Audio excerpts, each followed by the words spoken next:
Akkam jirtu nagaa keessanii baga nagaan dhuftanii gara chaanaalii koo har'a wanta hojjennu nyaata aadaa Oromoo kan ta'e nyaata baay'ee beekamu lixa Oromiyaatti kan beekamu godina Wallaggaatti kan beekamu afaan yookiin immoo ukkaamsa ta'a.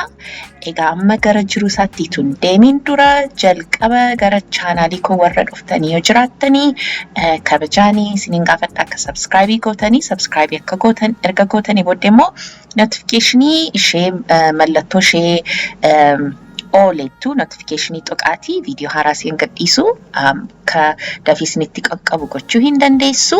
Egaa akka argitanitti wanta na barbaachisu asitti qopheessee dhiyeesseera. Egaa wanti na barbaachisu egaa foon sa'aa ta'uus danda'a, foon loon yookiin kan hoolaas ta'uu danda'a, kan re'ees ta'uu danda'a, foon diiminaadhaan hojjetama. Ani garuu qurxummii qopheesseera, qurxummii tuunaa isa qopheesseera akkasii murmuree fideera. Akkasumas immoo qaaraa baay'ee nu barbaachisa. Ani garuu baay'ee akka gubu wanta hin barbaannee fi qaaraa ishee akkasii sanyii akkasii fayyadamee afaan Ingiliziitiin Serrano pepper jedhamu.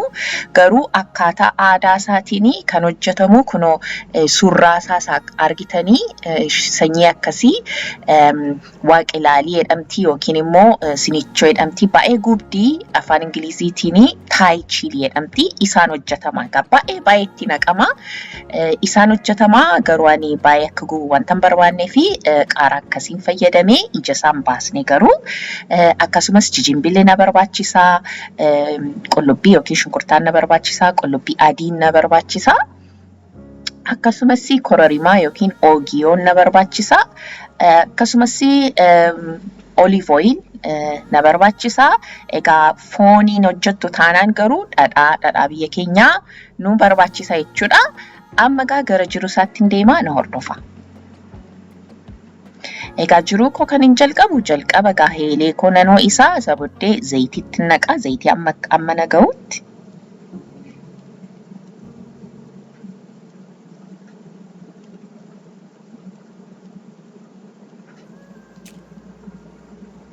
Isa booddee qullubbii adii xinnoo isheetti naqa.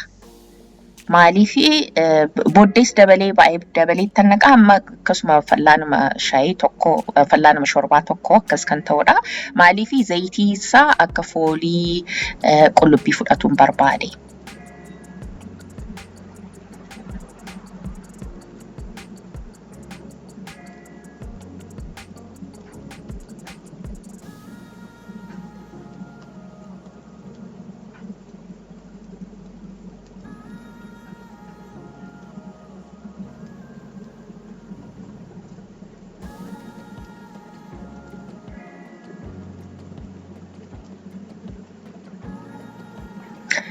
Egaa qullubbiin isaa xinnoo ishee diimatu amma shunkurtaa yookiin shunkurtaa kottan dabala.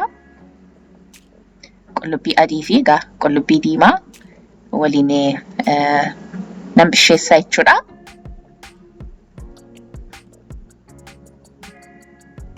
Egaa nyaanni kun akkasiniin jedhetti godina Wallaggaa lixa Wallaggaatti beekama. Naannoo Qeellam naannoo sana beekama baay'eetti. Egaa akka jedhamutti egaa warra dhiiraatu uume jedhama. Yeroo baay'ees warra dhiiraatu hojjetu jedhama. Egaa akkan dhageetti egaa akkasumatti immoo nyaata aadaasiidha. Akkasumas akka qorichaattis hin ilaalama.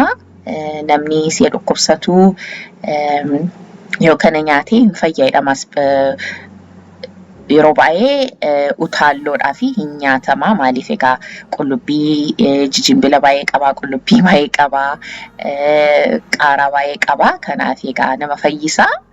Akka qorichaattis hin ilaalama jechuu kooti. Amma maalitti naqee erga shunkurtaan koo fi qullubbiin koo sirriitti erga bishaatee booddee jijinbilatti naqe. Isa wajjin immoo nan bisheessa.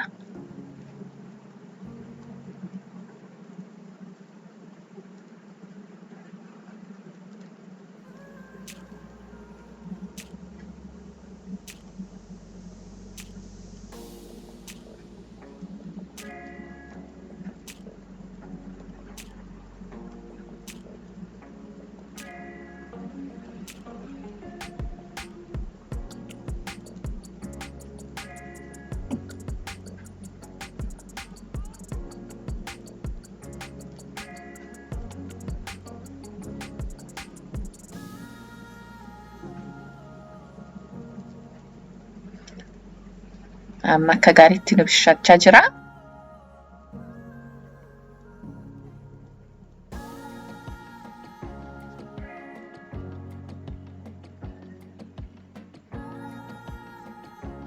Amma akkas nu bishaateera qurxummii kottan naqaa. Egaa fooniin hojjettu taanaan garuu foonsaa jalqaba bisheessuu qabdu. Qurxummiin dafii wanta bishaatuu fi ammattan naqee fooniin fayyadamtu taanaan garuu foonsaa jalqaba bisheessa. Isa booddee shunkurtaa jijimbilatti naqaa. Amma amma akka argitanitti foon qurxummii itti naqeera. Achi booddee qullubbii adii sahaafee akka jirutti itti naqaa.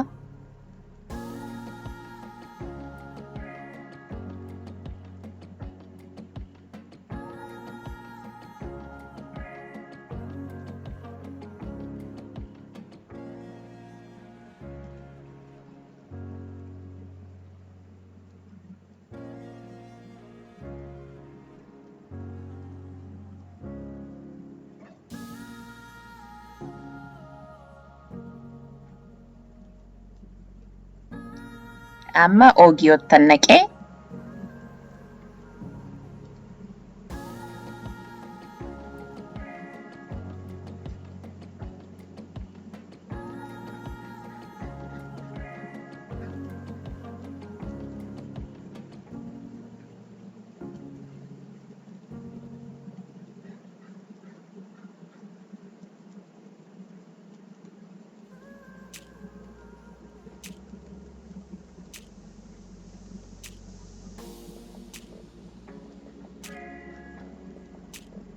Amma maalittan naqaa qaaraattan naqaa. Ani qaaraa giddu galeessuma godheetanii ittiin naqaa.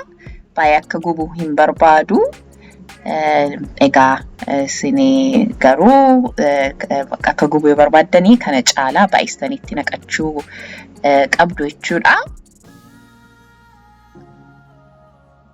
Amma qaaraa kottan dabalee. Egaa qaaraan erga dabalee booddee badaa turuun irra hin jiru ibiddarra. Maaliif qaaraan dhaqee bishaateeti hin gubu. Kanaafi dafnee baasna. Amma ashaboomatti naqeetanii nan baasa. Isa booddee nan dhiyeessa jechuudha.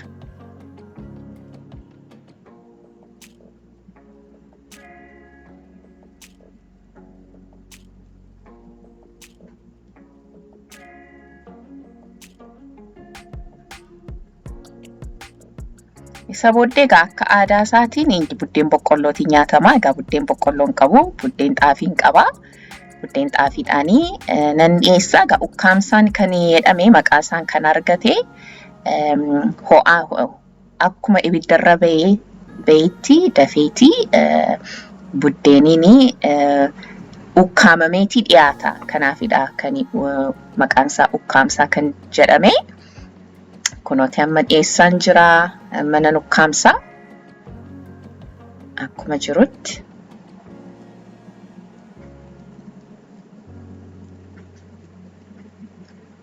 Tole egaa kana fakkaata. Mee immoo qammasiisinittan himaa.